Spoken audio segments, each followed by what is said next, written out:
In this video, we'll be diving into how to create the perfect Instagram bio and 7 common mistakes most people make with their bio. The examples we'll be giving in this video will revolve around photography, however the core concepts and principles apply to other artists and creators as well. After watching this video, you should know to avoid the following mistakes: having an off-brand account name, not having a profile name, not aligning your profile photo with your brand, leaving a blank bio description, forgetting a credibility statement, forgetting to link to a website or YouTube channel, and forgetting to leave out your email. Avoiding these common mistakes and following steps to do the opposite for your Instagram bio can allow you to book more clients through Instagram and for clients to find you through Instagram as well.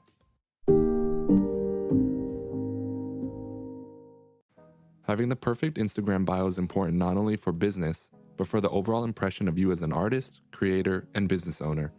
In fact, according to a study done by the Missouri University of Science and Technology, it only takes users less than 0.2 of a second to form a first impression. With users already forming an impression about you and your profile within that short of a time span, we have to make sure our Instagram bio is ready to go. With that being said, let's dive right into the first common mistake. The first common mistake is having an off-brand account name, also known as an Instagram handle. Your account name is very important and is one of the first things people see when they land on your profile. The name you choose is also what appears in the search results when people search for you. When people search for your name, Instagram indexes both your account name, also known as your Instagram handle, and your profile name. Your account name is important for search query sakes and for your personal branding. Branding is very important to any business, as we know. The name you choose is a part of your brand, and not only will the name you choose make a memorable impression, but it will also allow your customers or clients to know what to expect from your business or company. When picking a name, you can either go with just your name, or you can also add in a keyword as well that will help your audience know what you do or offer at first glance. For example, if you are a photographer, then adding name plus photography if you are shooting to be a solo influencer, or business name plus photography if you are operating under a business name outside of your legal name. If your name is too long, you can also just shorten it to photo. The same holds true for artists. You can add name plus your art, or business name plus your art. But listen, we get it. If you aren't really looking to book clients through Instagram and you just want to develop a more personal brand and be known as yourself, the individual, you might want to have your name be your Instagram account name. In conclusion, either opt for your name plus a keyword that describes your business name, or just choose your name as the safe option. What you don't want to do is have your account name be some random object that does not describe your brand at all. Now, on the note of keywords and names, let's dive into the second mistake. The second mistake when it comes to Instagram bios is not having a profile name. As mentioned, Instagram indexes your account name and your profile name, and both will show up when users are searching. If you don't have a profile name, you are missing out on a big opportunity in terms of discoverability and brand impression. Your profile name is where you can really get creative with it. From what I've seen, you can go 3 ways with your profile name. The first is with a nickname. If you already have your name within your account name / Instagram handle, then you could just add in a creative nickname or something fun that people know you by. My favorite example is how Jessica Kobasi just writes J-Co within her profile name. The second option is to just list out your name again. You could also just choose to list your name out again just to keep everything consistent. If you are already fairly well known and popular, then this could be a good option because if people are searching for you, then you know they will be only searching for your name. It also keeps everything looking clean and organized in our opinion. Here's an example from Alessio Albi, a portrait photographer. The third option is to include a keyword. If you are an artist or creator looking for local gigs or bookings, and you are using your Instagram page primarily for that, then this is the route to go. I will be using the example of photographers. I have seen people use the name field to actually write out what location and what type of photography they specialize in. What do we mean by this? Here is an example of a wedding photographer in our area. In order to attract more clients, she has written SoCal Wedding Photographer as her profile name to attract any clients that search for that keyword within the Instagram search bar. Pretty clever, right? The choice is up to you.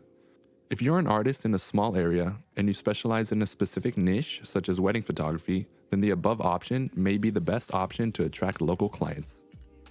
If you use photography just as an online portfolio and are just trying to grow a following and become an influencer, then the first 2 options could work for you if you're trying to create an artistic profile. Now let's talk about the importance of having a high quality profile photo. The third mistake is not having a high quality profile photo. Your profile photo, just like your account and profile name, is a part of your brand. Having a high quality profile photo can make all the difference. Your photo should be recognizable, memorable, and unique to you and your art or business.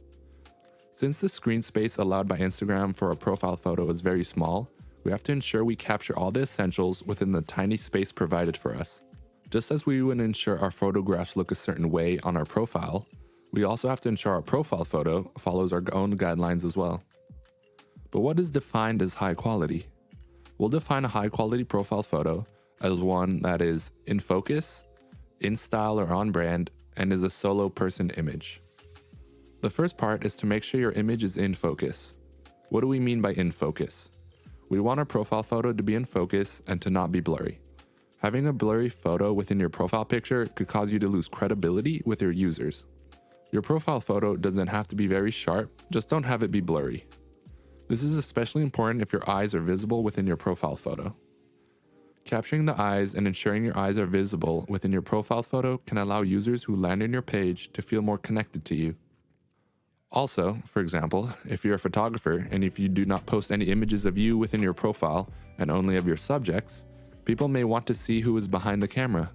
Your profile photo is your chance to show them. Here's an example from a photographer named Jessica Whitaker. The second part is to make sure your profile photo is in style or on brand.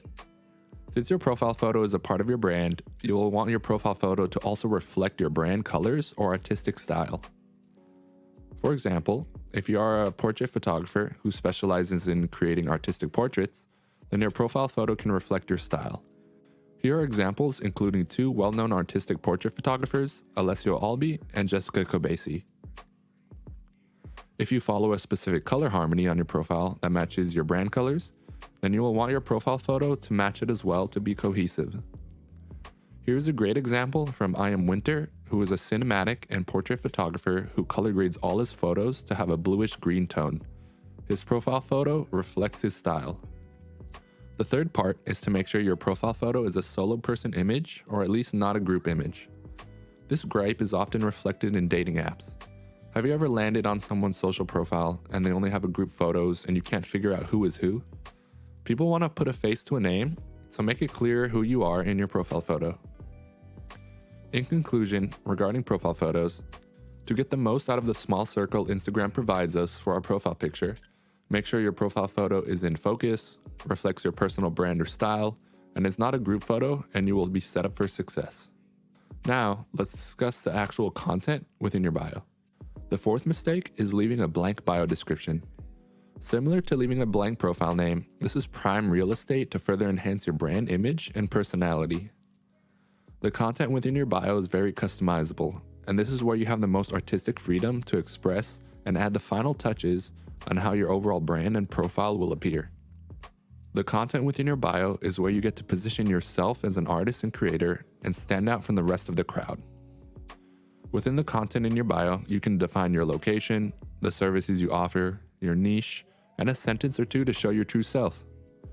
You want to ask yourself, what makes you unique from other artists or creators while also keeping your target audience in mind? This is especially true if you use Instagram as one of the main ways to find clients. Here's an example from a wedding photographer named Peyton Mariah Photo. Peyton is a wedding photographer, so she finds a lot of clients through Instagram and vice versa. She does a great job of listing her location and giving a brief sentence on her unique value proposition. This lets all the users and clients that land on her page know what she is all about and what makes her different from other wedding photographers. It's important to also have fun with your bio and add in your personality. This can be accomplished using emojis, line breaks, or other creative characters that represent who you are as a creator. This leads us into our next mistake of not including a credibility statement if relevant. This mistake all depends on what niche or industry you are in. For example, if you have a dropshipping Instagram page and you're trying to promote some courses, then you will want to have a statement in your description along the lines of, I help people increase e-commerce sales by X percentage, or something along those lines. If you are a photographer, then you may want to list any awards you have won to add further credibility. Credibility statements are especially important if you have an Instagram page dedicated to a business product or service. If you have an Instagram page dedicated just to you as an individual and you promote any coaching services of sorts, then it's also really important. The sixth mistake is leaving out a website or YouTube channel. In this digital age, we have to keep up with a lot of social platforms as artists and creators. We have our Facebook pages and groups, our Instagram profiles, Twitter handles, Pinterest pins, websites, YouTube channels, etc. With that being said, whenever there is a chance to cross-pollinate channels, you should take it. Cross-pollination is when you promote your other social channels on a specific channel. So for example, if you want to drive users to your Facebook group, then link to your Facebook group. If you want to drive users to your website, then link to that. If you want to drive users to your YouTube channel, then link to that. Just don't forget to cross-pollinate. The same goes true for other social channels. If you have a YouTube channel, link to your Instagram page or Facebook group in the video description, etc. The seventh mistake is leaving out your email or contact information for people, businesses, or brands to get in touch with you. Don't rely 100% on businesses or brands to DM you for opportunities. Emailing is a lot more professional than DMs, and this comes down again to brand image. Having your brand appear professional is always a plus.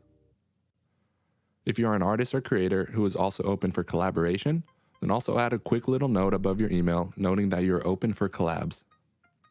As a recap, here are the 7 most common mistakes people make with their Instagram bios. Now it's important to take action. If you realize that you are making one of these simple mistakes, like not including an email, or not cross-pollinating by linking to your website or YouTube channel, make sure to update it right after this video so you don't forget.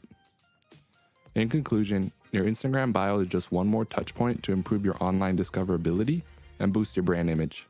Don't let it go to waste. Now, we'd love to hear from you. Is there a mistake that you found you are making? Or did I miss anything you believe should go in an Instagram bio? Either way, let us know by leaving a comment down below. Thanks for watching. Yeah, your heart is a sun, and it shines as it opens. Where your heart is a sun, and it shines as it opens. Yeah, your heart